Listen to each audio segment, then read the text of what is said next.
ভারত কি কখনো 1971 সালের পরে এই দেশে আগ্রাসন চালিয়েছিল?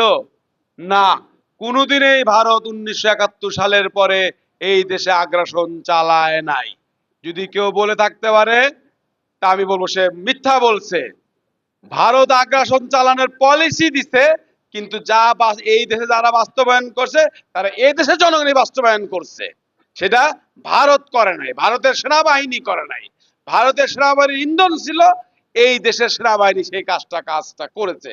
অর্থাৎ শত্রু কিন্তু ভারতে না, শত্রু আপনার দেশে। এদেরকে আপনার প্রতিহত করতে হবে, তাহলে আমরা ভারতের আধিপত্য বাদ থেকে মুক্তি হতে পারবো। আর একটি ছোট্ট কথা বলে শেষ করি। গতকালকে বা গত পরশুদিন foundation for strategic and development studies নামে একটি সংগঠনের একটা অনুষ্ঠান অনুষ্ঠিত হয়েছিল রেডিসনেতে। সেখানে দেখলাম আমাদের অনেক নেতাই ওখানে গিয়েছিল, হাসি ঠাট্টা করেছে, গল্প গুজব করেছে। কিন্তু আমার একটা প্রশ্ন ছিল, সে সে অনুষ্ঠানে বর্তমান সেনাপ্রধান ছিল, তাতে আমার কোনো আপত্তি নাই। কিন্তু সে অনুষ্ঠানে যে